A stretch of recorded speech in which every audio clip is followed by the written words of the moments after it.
안녕하세요. 통합사회 수업 시작하도록 하겠습니다. 자, 오늘은 세 번째 단원 생활공간과 사회의 두 번째 주제인 산업화와 도시화에 대해서 공부를 한번 해볼 텐데요. 자, 일단 오늘 배울 내용은 네 가지 정도라고 생각을 하시면 될 것 같습니다. 첫 번째로는 산업화가 뭔지, 산업화의 개념 먼저 정리를 한번 해볼 거고요. 그리고 두 번째로는 산업화와 도시화로 인한 사회 변화가 어떤 것들이 나타나는지, 그리고 세 번째로는 산업화 도시화가 심화되면서 발생하는 문제점은 무엇이 있는지, 그리고 그 문제점을 해결할 수 있는 방안, 그 해결 방안들은 어떤 것들이 지금 시도되고 있는지, 이렇게 네 가지를 한번 정리를 해볼 거고요. 그리고 PDF 파일로 올려져 있는 9페이지랑 10페이지 내용을 보면서 수업을 들어주시면 될 것 같습니다. 그리고 이거와 관련된 내용이 11페이지에 문제로 나와 있다, 이렇게 생각하면서 한번 정리를 해보도록 합시다. 자, 우선 산업화와 도시화의 개념부터 한번 정리를 해볼게요. 자, 먼저 산업화부터 한번 정리를 해볼 텐데요. 자, 산업화의 의미는, 자, 1차 산업 중심의 사회에서 2차, 3차 산업 중심의 사회로 변화하는 과정을 산업화다, 이렇게 이야기를 합니다. 1차 산업 중심의 사회에서 2차, 3차 산업 중심의 사회로 변화하는 과정. 자, 밑에 보면은 도표가 하나 나와 있죠. 통계 자료가 하나 나와 있는데, 자, 이거는 1960년대부터 2015년도까지의 우리나라 산업 구조의 변화를 나타내는 그래프거든요. 2020년이 나와 있어야 되는데 2020년 때 코로나를 통해서 그 인구주택 총조사가 이루어지지 않아 가지고요. 2015년 자료까지만 줄 수 있을 것 같습니다. 자, 이 그래프에서 보면은 이제 빨간색 부분이 농림업, 그러니까 즉 1차 산업에 해당이 되겠죠. 그리고 녹색 부분이 2차 산업, 그리고 서비스업, 자본, 사회 간접 자본, 이런 것들이 3차 산업에 해당이 될 것 같습니다. 자, 그러면 딱 봐도 지속적으로 3차 산업의 비중이 느는 거를 볼 수 있을 거고요. 그리고 2차 산업은 늘었다가 줄어드는 모습을 볼 수 있을 거고, 1차 산업은 지속적으로 줄어드는 모습을 볼 수 있을 거예요. 그래서 2015년 통계만 한번 정리를 한번 해보면, 2015년 기준으로는 1차 산업의 비중이 우리나라가 3% 내외밖에 안 됩니다. 그리고 2차 산업은 한 20% 정도, 그리고 3차 산업은 약 80% 정도로 3차 산업의 비중이 압도적으로 높다는 것을 확인할 수 있겠죠. 그래서 압도적으로 높다는 거에 체크를 좀 해두시면 좋을 것 같아요. 자, 두 번째는 이제 도시화로 가보도록 하겠습니다. 자, 도시화는, 자, 전체 인구 중에, 자, 도시에 거주하는 인구의 비율이 증가하고 도시적 생활 양식이 확산되는 현상을 도시화다, 이렇게 이야기를 합니다. 그러니까 쉽게 표현을 하면은 도시에 사는 인구의 비중이 높아지는 현상, 이렇게 생각을 하면 되겠죠. 근데 이 도시화는 일반적으로 어떤 현상과 같이 나타나냐면 산업화와 함께 나타난다. 그 이유는 이제 공장이 생기는 곳에 도시가 생성되기 때문에, 그러니까 일자리가 있는 곳에 사람들이 살 수밖에 없잖아요. 그렇기 때문에 산업화와 일반적으로 함께 나타난다고 볼 수 있습니다. 자, 일단 그럼 우리가 두 번째로 살펴봐야 될 거는, 그럼 도시가 뭐고 농촌이 뭔지를 살펴봐야 되잖아요. 자, 그래서 우리나라 행정구역상 도시와 농촌을 선생님이 설명을 해줄게요. 자, 행정구역상 도시는 어디에 해당되냐면 동으로 끝나는 데는 도시에 해당이 되죠. 그러니까 지금 우리가 살고 있는 노은동은 당연히 도시고요. 그리고 그 동 위에 있는 행정구역 구도 당연히 도시가 될 거고, 구 위에 있는 행정구역 시도 당연히 도시가 될 겁니다. 그래서 동, 구, 시, 이런 곳에 사는 사람들은 도시에 사는 사람들이라고 생각할 수 있을 거고요.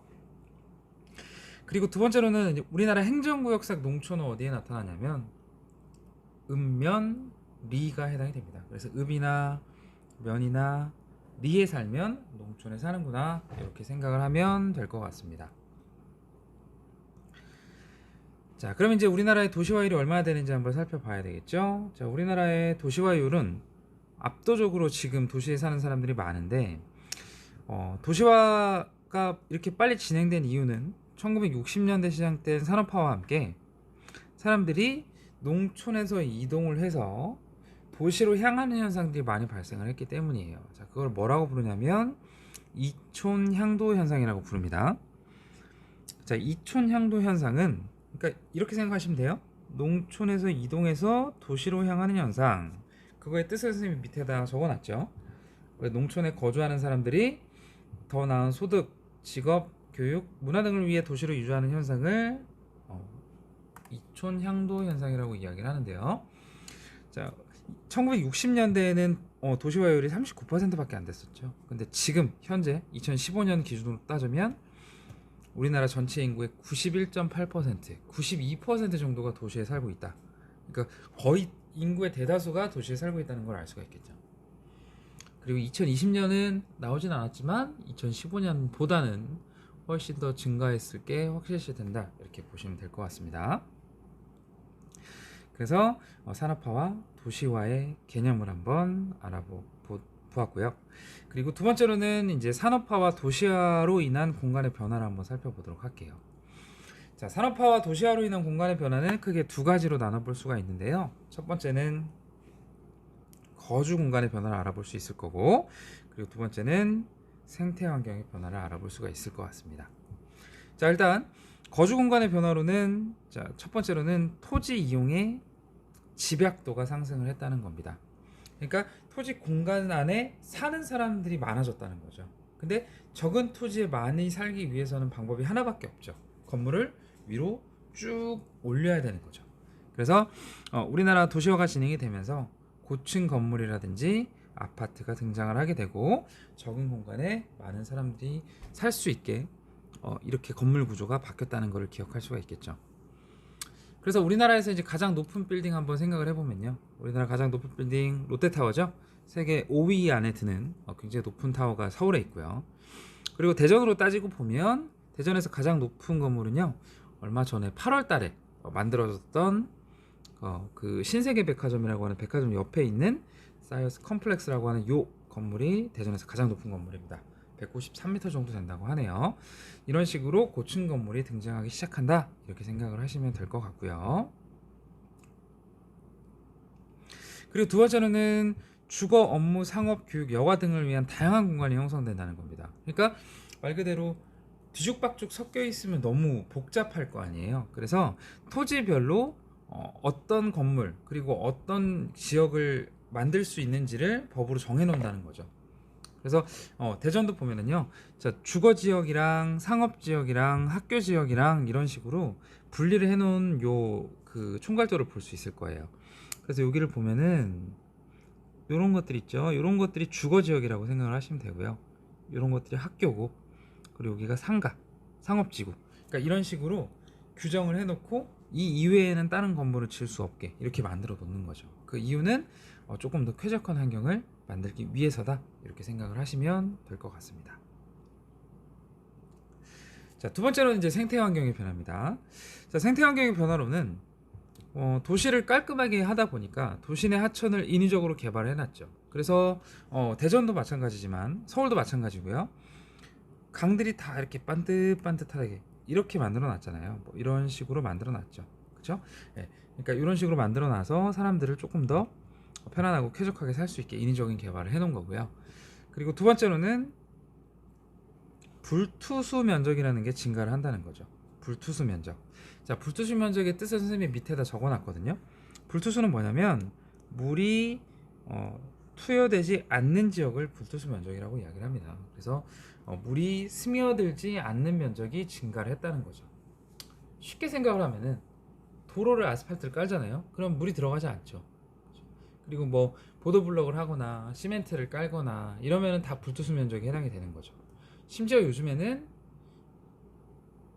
이렇게 놀이터도 불투수 면적으로 만들어 놓잖아요. 흙놀이터가 거의 없고 요즘 만들어지는 놀이터는 대부분 우레탄 같은 거를 깔아 놓은 불투수 면적으로 만들어 놓는다는 거죠. 그런 부분들이 증가를 하다 보니까 또 문제점은 발생할 수 있겠죠. 흙이라든지 녹지 면적이 감소하다 보면 어떤 일이 발생을 하게 되냐면 열섬 현상이라고 하는 현상이 발생을 하게 된다는 점, 이런 점이 좀 안 좋은 점이 되겠죠. 자, 그럼 열섬 현상의 뜻을 한번 정리를 한번 해보도록 할게요. 자, 열섬 현상의 뜻은 뭐냐면 도시 내부가 주변부보다 기온이 높아지는 현상을 열섬 현상이라고 이야기를 합니다. 이 열섬 현상이 발생하는 이유는 자동차 통행, 냉난방기 가동 이런 것들을 통해서 인공열이 뿜어져 나오는 거, 그리고 아까 이야기했던 것처럼 콘크리트, 아스팔트 이런 것들이 지표면을 덮는 불투수 면적이 증가하다 보니까 쉽게 가열되면서 그 도시 내부의 온도가 외부의 온도보다 높아지는 현상을 이야기를 하는 거죠. 그래서 서울의 여름에 평균 기온을 한번 살펴보면 어차피 서울이라고 하는 지역은 똑같은 지역이잖아요. 네, 그럼에도 불구하고 여기 업무지구가 많이 모여있는 강남 쪽이 녹지 지역이 많은 강부 쪽보다 온도가 3도 이상 높은 현상들을 볼 수가 있겠죠. 여기는 23도인데 여기는 27도니까 이런 것들이 열섬 현상에 해당이 되는 거죠. 그리고 세 번째로는 뭐 이런 불투수 면적이 증가를 하게 되면서 인간을 제외한 나머지 생물들이 살 수 있는 곳이 적어지는 거죠. 뭐 식물들은 말할 것도 없고요. 그 동물들도 살 수 있는 곳이 줄어들다 보니까 먹이를 구하러 밑으로 내려올 수밖에 없게 되고, 그래서 이렇게 로드킬 당하는 동물들이 많아지는 거죠. 이 불투수 면적이잖아요. 이런 것들을 건너가다가 이렇게 죽게 되는 안타까운 동물들이 죽게 되는 로드킬 현상도 나타날 수 있게 된다. 이런 부분들이 녹지 면적 그 생태 환경의 변화에 해당이 된다. 이렇게 보시면 될 것 같습니다. 자, 그럼 세 번째로 넘어가서요. 세 번째로 산업화와 도시화로 인해서 생활 양식이 변화를 하는 것도 한번 살펴보도록 할게요. 자, 생활 양식이 변화하는 거는 크게 세 가지로 한번 나눠서 살펴볼 수가 있는데, 첫 번째는 도시성의 확산, 그리고 두 번째로는 직업 분화가 촉진되는 거, 그리고 세 번째로는 개인주의적 가치관이 확산되는 거, 이렇게 세 가지로 한번 살펴보도록 하겠습니다. 자, 첫 번째로는 도시성의 확산은요, 도시화의 과정을 통해 주변의 교외 및 촌락으로 점차 그 도시의 생활 양식이 확산되는 현상을 이야기를 합니다. 그러니까 시골에 살더라도 도시의 생활 양식을 따르는 사람들이 많아진다는 거죠. 그러니까 뭐 아파트가 들어서는 것도 마찬가지고, 도로가 들어서는 것, 심지어 편의점이 들어서는 것, 그러니까 시골에 가도 편의점이 요즘 다 있잖아요. 그런 부분들이 여기에 해당된다고 생각을 하시면 될 것 같고요. 그리고 이런 것들을 통해서 생활 양식이 변화되는 거는 농촌에서도 다양성과 창의성이 존중되는 사회들이 많아진다는 거죠.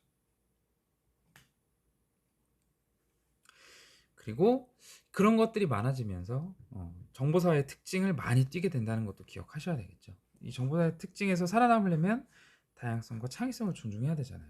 그러니까 농촌에 가도 요즘에는 그냥 포도가 팔리지 않죠.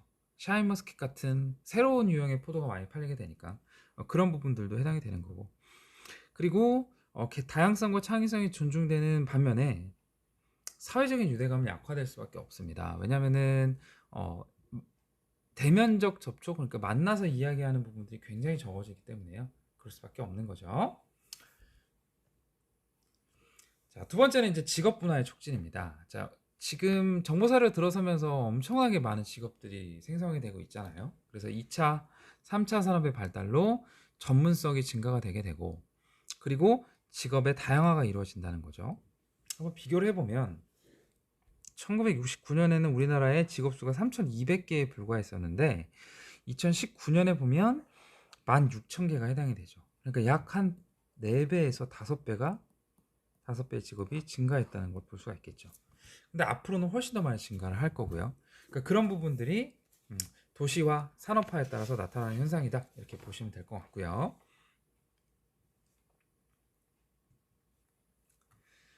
자, 세 번째로는 이제 개인주의적 가치관이 확산되는 것도 볼 수 있을 것 같습니다. 자, 산업이 고도화되고 도시가 확장되다 보면 대면적 접촉의 비중이 감소될 수밖에 없고요. 자, 그러다 보면 당연히 개인주의적 가치관이 확산될 수밖에 없습니다. 자, 개인주의적 가치관의 확산은 선생님이 밑에 각주로 달아놨는데요. 뜻을 한번 읽어보면 국가나 공동체보다 개인을 우선시하면서 전통과 규범에 얽매이기보다는 자신의 신념이나 생활 방식을 선택하는 가치관을 개인주의적 가치관이라고 이야기를 합니다. 밑줄 한번 쳐보도록 할게요. 자신의 신념이나 생활 방식을 선택하는 가치관을 개인주의적 가치관이다. 이렇게 이야기를 하죠. 여기서 우리가 꼭 기억해야 될 점이 개인주의적 가치관이 잘못된 건 아니에요. 그러니까 개인을 더 우선시하는 게 잘못된 건 아니다. 그러니까 문제라고 생각하지는 않았으면 좋겠고요. 근데 이런 것들이 발생하는 원인은 뭐냐면 우리가 정보 사회를 표현하는 방법이 있었죠. 사람들 사이에 대한 경쟁이 심화되다 보니까 개인 간 경쟁이 심해지는 현상이 나타나다 보니까 뭐보다 뭐를 강조하는 경향이 확대될 수밖에 없냐면 공동체보다 개인을 강조하는 경향이 확대될 수밖에 없기 때문에 개인주의적 가치관이 확산될 수밖에 없다. 정보사회가 이런 특징을 갖고 있다. 이렇게 생각을 하면 되겠죠. 자, 그럼 이런 산업화와 도시화로 인해서 발생하는 문제가 분명히 존재를 할 거 아니에요. 그래서 그 문제에 대해서 한번 살펴볼 텐데 세 가지를 한번 보도록 할게요. 첫 번째는 주택 문제고요. 두 번째는 환경 문제, 세 번째는 노동 문제다. 이렇게 생각하면서 한번 정리를 해보도록 합시다. 자, 일단 주택 문제 첫 번째는요. 주택이 부족한 문제가 굉장히 심화되고 있죠. 특히 요즘 들어서 여러분들도 뉴스 많이 봤겠지만 주택 부족 문제가 굉장히 많이 확산이 되고 있는데 첫 번째 주택 부족 문제는 불량주택 지역이 확산된다는 겁니다. 그런 것들을 우리는 슬럼화다 이렇게 이야기를 하죠. 그러니까 굉장히 낙후된 지역들이 도시에 많이 발생을 하는 거죠. 왜냐면은 도시에 살아야 되는 사람들이 많죠. 왜냐면 직장 때문에. 근데 그 도시를 개발할 수 있는 건 한정되어 있기 때문에 낙후된 도시에 생활할 수밖에 없는 사람들이 많이 증가를 하게 되는데 그래서 여기 서울의 모습이거든요. 자, 여기는 굉장히 고층 빌딩 좋은 건물들이 들어서 있지만 여기를 보면 굉장히 슬럼화된 모습을 보고 있잖아요. 그러니까 이런 부분들이 많이 등장을 하는 게 불량주택의 확산이 될 수가 있겠죠. 그리고 얼마 전에 좀 이슈가 됐던 사진인데요. 외국인이 한국의 빈부격차라고 해서 SNS에 올린 사진이에요. 그러니까 여기서는 굉장히 안 좋은 주택에서 사는 사람들이 있지만 여기로 가면 굉장히 좋은 주택에 사는 사람들이 있다. 그러니까 빈부격차가 굉장히 심하다 이렇게 하면서 올렸던 사진이 이겁니다. 그러니까 이런 것들이 불량주택 지역에 해당이 되겠죠. 자, 두 번째는 이제 집값 상승으로 인한 문제. 요즘 가장 이슈가 되고 있는 게 이거 같은데요. 집값 상승으로 인한 문제를 또 상징하는 사진이 요거예요. 좀 전에 봤던 사진이랑 똑같잖아요. 근데 외국인이 이걸 이제 올렸을 때는 여기는 굉장히 못 사는 사람들이 살고 여기는 잘 사는 사람들이 살겠거니 이렇게 생각하면서 올린 사진인데요. 자, 이 주택의 가격과 이 아파트의 가격과 이 아파트의 가격을 선생님 한번 보여줄게요. 서울이고요. 강남이에요.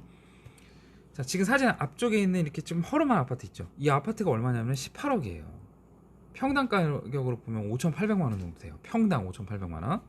그리고 사진 뒤쪽은 레미안이라고 하는 33억짜리 아파트인 거죠. 평당 6,200만 원.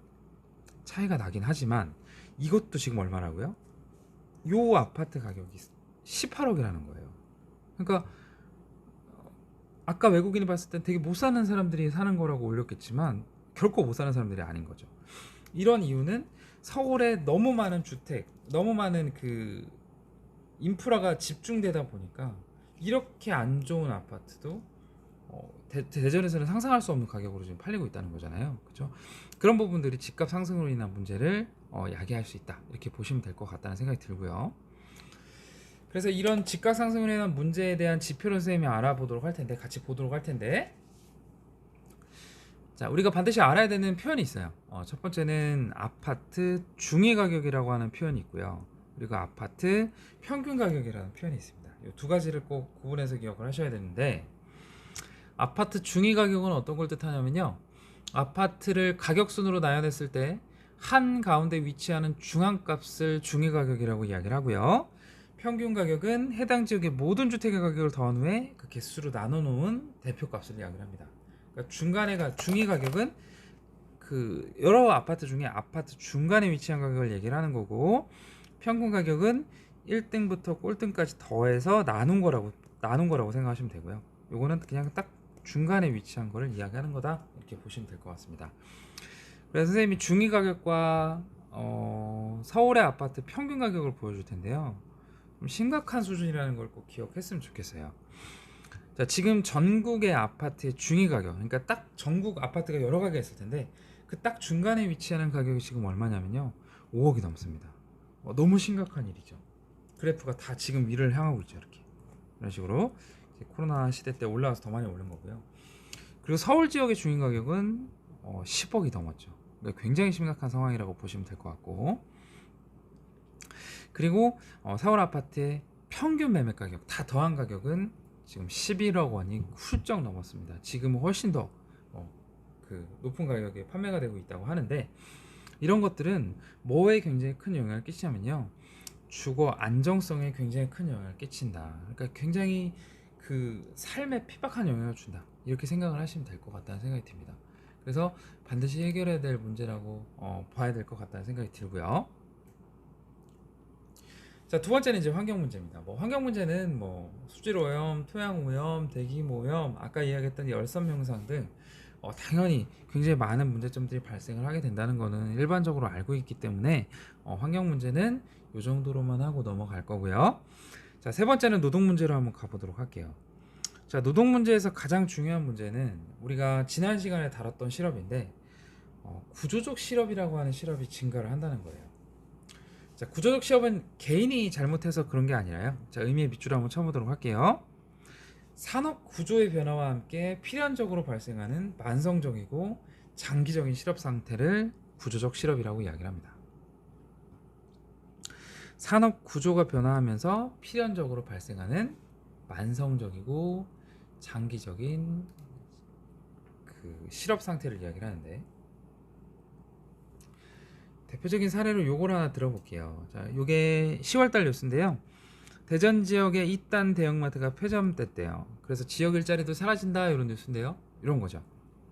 그 홈플러스라고 하는 그 대형마트가 있는데, 대전의 탐방점이라고 하는 점과 둔산점이 문을 닫았어요. 그래서 매각을 해버렸거든요. 그러니까 팔아버렸다는 거죠. 그래서 거기서 근무하던 직영 직원, 외주 협력 직원, 입점된 업주 등 800명이 일자리를 잃게 됩니다. 이런 것들을 구조적 실업이라고 이야기를 하는 거죠. 해결할 수 있나요, 없나요? 해결할 수가 없습니다. 그러다 보니까 굉장히 그 문제점이 되고 있는 거고요. 자, 쉽게 해결이 되기 어려울 뿐더러 거기서 그 사람들을 고용했던 사용자와 노동자의 갈등은 심화될 수밖에 없는 거죠. 그러니까 이 사람들에 의해서 일자리를 잃게 되는 사람들을 어떻게 해줄 방법이 없으니까 그 사장님들과 그 노동자들의 갈등은 심화될 수밖에 없다는 거고요. 그리고 두 번째로는 산업별 빈부격차가 굉장히 심화된다는 겁니다. 산업별 빈부격차. 그러니까 말 그대로 잘 나가는 산업에 그 종사하는 사람들은 굉장히 돈을 많이 벌게 되는데, 그 못 나가는 사람, 그 산업에 종사하는 사람들은 돈을 못 벌게 된다는 거죠. 그러니까 심화될 수밖에 없다는 건데, 예를 들어서 지금 가장 유망한 직종인 IT 계열에 근무하는 사람들은 돈을 많이 벌습니다. 그래서 요걸 한번 보면은 카카오라든지 네이버라고 하는 그룹의 2021년 상반기 평균 급여를 선생님이 갖고 왔거든요. 자, 카카오는 지금 얼마인가요? 8,500, 8,300, 8,300. 네이버도 8,100. 근데 지금 여기서 뭐라고 불렀죠, 선생님이? 상반기. 상반기는 1월부터 6월까지 얘기합니다. 연봉이 아니에요. 전반기에 받았던 돈이 8천만 원이 넘는다는 거죠. 그럼 1년으로 따지면 1억 6천에서 7천만 원을 받는다는 얘기잖아요. 그러니까 요 기업을 다니면 이렇게 받을 수 있지만, 지금 요즘 쇠퇴하고 있는 제조업, 물건을 만드는 산업은 연봉이 얼마냐면 2,500만 원. 연봉이 2,500만 원이라는 거죠. 그러니까 카카오를 다니는 사람의 거의 6분의 1 수준의 급여를 받고 일을 해야 된다는 거죠. 그러니까 이런 부분들이 유망산업과 사양산업 간의 경제적 격차가 심화되는 문제를 발생시킬 수 있다. 이게 산업화와 정보화에 따른 문제라고 볼 수가 있겠죠. 자, 그럼 이런 거에 대한 해결 방안을 한번 보도록 하겠습니다. 주택 문제, 그리고 아까 이야기했던 환경 문제, 그리고 노동 문제, 이렇게 세 가지를 한번 정리를 해볼 텐데요. 자, 일단 주택 문제를 한번 정리를 해보면, 주택 문제를 해결하는 방법은 딱 하나밖에 없습니다. 주택의 공급을 늘려서 그 기업의 도시의 주택 공급을 늘리게 되면서 주택 가격을 낮추는 방법밖에 없는 거잖아요. 그래서 주택 공급과 도시 재개발 사업을 해야 된다. 그래서 주택 공급 증가를 통해서 지나치게 비싸진 주택 가격을 안정시키고, 그리고 도시를 재건축 재개발하면서 낙후된 지역의 슬럼화를 막아야 된다. 이게 이제 그 해결책이 될 텐데, 내년에 우리가 대통령 선거가 있잖아요. 그래서 강력한 대통령 후보인 이재명 후보와 윤석열 후보도 제1공약이 다 뭐냐면 주택 공약입니다. 그래서 부동산 정책을 이분도 지금 주장을 하고 있고, 요분도 주장을 하고 있는 거죠. 그러니까 이런 부분들이 얼마나 그 심각한 문제인지를 요 후보들도 인지를 하고 있는 거기 때문에 조금 있으면 좋아지지 않을까 이런 생각을 가지고 있습니다. 그리고 환경 문제를 한번 보면요, 두 가지 대책이 있는데 첫 번째는 녹지 총량제라는 걸 실시를 하고 있습니다. 녹지 총량제는 이미 지역 단위로 일정 정도 이상의 녹지를 확보하지 못하면 개발 사업을 추가로 허용하지 않는 제도를 녹지 총량제라고 이야기를 합니다. 그러니까 이게 없으면 대도시를 모두 다 불투수주 면적으로 만들 수가 있고요. 그렇게 되면은 생활 환경이 굉장히 안 좋아질 수 있잖아요. 그래서 이런 것들을 막기 위해서 녹지 총량제를 실시하고 있는 거를 예로 들을 수 있을 것 같고요. 두 번째로는 비오톱이라는 것을 조성을 하고 있습니다. 자, 비오톱은 도시의 습지 혹은 호수를 형성하는 공간을 비오톱이라고 얘기를 하는데요. 이 비오톱을 만들면 여러 가지 효과가 있겠지만 한 네 가지 효과를 한번 정리를 해보면요, 도심의 수분을 안정적으로 공급할 수가 있고요. 그 습지에서 나오는 수분이 있을 거 아니에요. 자, 그리고 두 번째로는 열섬 현상을 예방하는 효과가 있을 수 있습니다. 그래서 도시에 만들어 놓는 거죠, 이런 비오톱을. 그러면은 불투수 면적과 그리고 물이 증가를 하면서 평균 온도가 상승하는 것을 어느 정도 예방할 수가 있겠죠. 세 번째로는 수변식물, 수중식물, 물고기와 같은 작은 물고기들의 중요 서식지로 기능을 할 수가 있는 거고, 그리고 네 번째로는 도시민들한테도 휴식 공간을 제공할 수 있다는 거죠.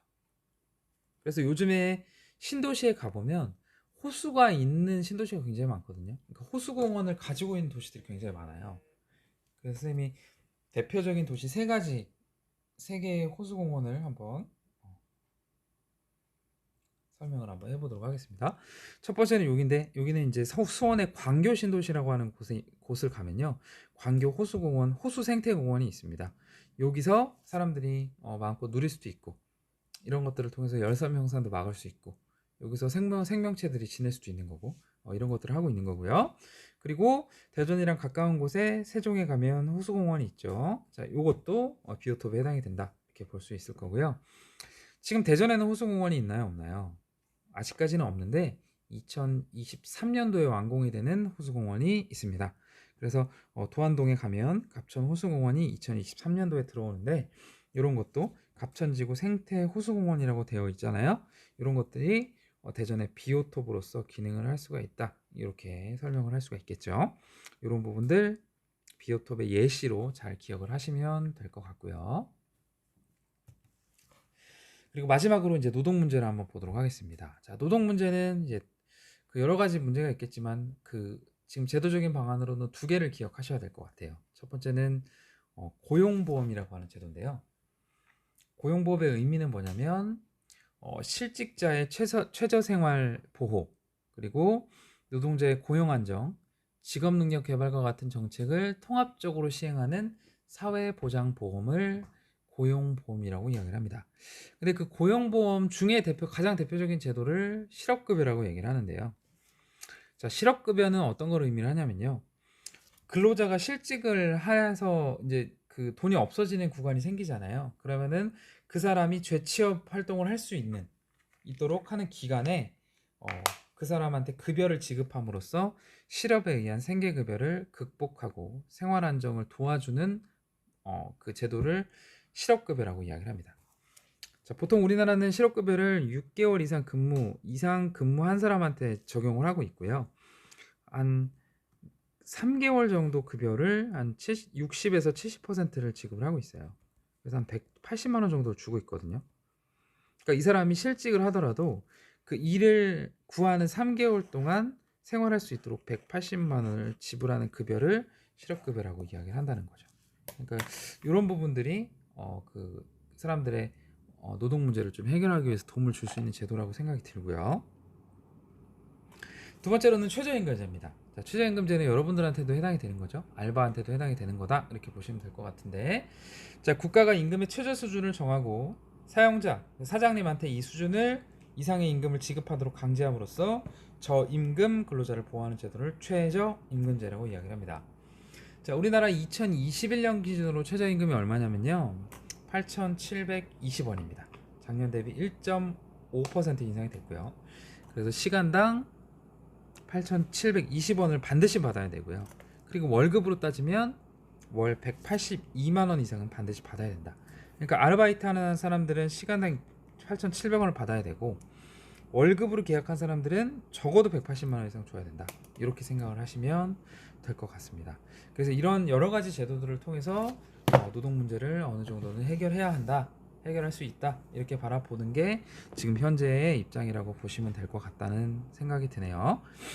자, 그래서 여기까지 주요 내용들을 정리를 한번 해볼 거고요. 자, 11페이지로 가서 문제를 한번 풀어보도록 할게요. 문제 영상은 문제를 풀어본 후에 보도록 하겠습니다. 네, 자, 그러면 문제 한번 풀어보도록 하겠습니다. 자, 확인 학습 1번 문제부터 한번 보도록 할게요.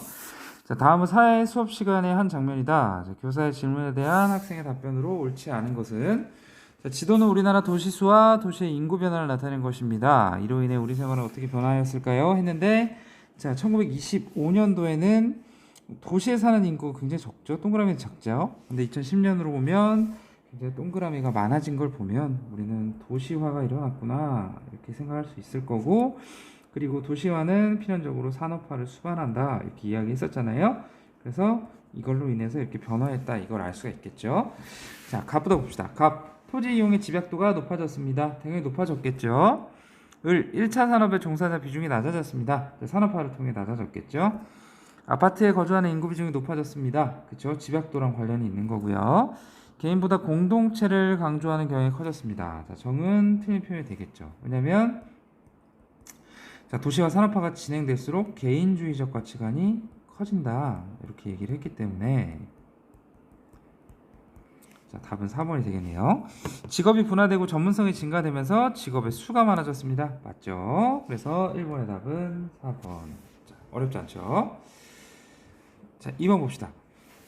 그래프는 우리나라의 불투수 면적률의 변화를 나타낸 것이다. 불투수 면적률의 변화 원인과 이로 인한 생태의 변화로 옳지 않은 것은 자, 불투수 면적이 뭐라 그랬었죠? 물이 새지 않는 토지 면적이다 이렇게 얘기했었죠. 그렇죠? 자, 이걸 통해서 심화될 수 있는 거는 열섬 현상의 심화 맞죠? 그렇죠? 2번 안개의 증가로 인한 대기오염 심화. 안개가 증가하려면 수분이 높아져야 되는데 많아져야 되는데 자, 불투수 면적이 많아지면 수분은 줄어들겠죠. 그러니까 요거는 관련이 없는 거죠. 그래서 답은 2번이 되는 거고요. 3번 작은 동물의 서식지 감소. 그쵸? 맞죠? 홍수나 가뭄의 우려 증가. 맞고요. 주요 도시의 평균 열대야일수 증가. 그쵸? 열섬 현상과 관련이 있는 거죠. 그래서 2번의 답은 2번이 됩니다. 자, 3번. 자, 가 문제로 옳은 것은 가 문제 해결을 위한 노력의 사례로 서울시의 한 아파트가 운영하고 있는 땡땡땡 활성화 프로그램을 들 수 있다. 이 아파트 주민들은 땡땡땡 활성화 프로그램의 일환으로 에너지 절약 및 관리비 절감을 위해 소등운동을 실시하고 주민 참여를 통해 캠페인을 벌이는 등 공동의 문제를 함께 해결해가면서 주민 간의 소통과 화합을 도모하고 있대요. 자, 그럼 여기서 가장 중요한 표현에 밑줄 한번 쳐봐야 되겠죠. 이거죠. 공동의 문제에 함께 해결하면서 주민 간의 소통과 화합을 도모하고 있다. 자, 뭘 도모하고 있는 거냐면 소통과 화합을 도모하고 있다. 그럼 이거와 가장 관련된 개념은 인간 소외 현상을 해결하기 위한 노력이겠죠. 그래서 3번의 답도 2번이 됩니다. 자, 마지막 4번 문제. 가나 문제 해결 방안으로 옳은 것은 자, 인도의 뭄바이 곳곳에는 거대한 규모의 슬럼이 형성되어 있다. 슬럼의 주민들은 상하수도 시설, 화장실 등이 부족해 열악한 환경에서 생활을 하고 있다. 이거는 주택 노후화 문제죠. 이거를 슬럼화라고도 이야기를 한다고 했었고요. 자, 중국 수도 베이징은 중국 산업화가 빠르게 성장하였으나 공장 매연 차량 배기가스 배출량이 늘어나면서 대기오염이 매우 심각하다. 환경오염이 되겠죠. 그럼 이거에 대한 해결책으로 가장 적절한 거, 일단 주택 노후화 문제와 관련된 거는 요거랑 요거 둘 중에 하나겠네요. 그럼 4번, 5번 중에 답이 줄어들 거고, 자, 환경오염을 막기 위해서는 유류세를 인하하는 순간 환경오염은 더 많아질 수밖에 없습니다. 유류세가 뭐냐면 기름에 붙이는 세금이잖아요. 근데 그게 인하되면 기름이 싸지니까 사람들이 더 많이 차를 타고 다니겠죠. 그러다 보니까 이거는 답이 될 수가 없는 거고, 대중교통수단을 확충하면 이런 차량 배기가스 배출량이 좀 줄어들 수가 있겠죠. 그래서 답은 5번입니다. 이 단원의 문제는 전혀 어렵지 않다고 생각이 들거든요. 그래서 이런 부분들만 잘 정리해 두시면 될 것 같아요. 자, 오늘 수업 여기까지 하도록 할 거고요. 자, 고생 많으셨습니다.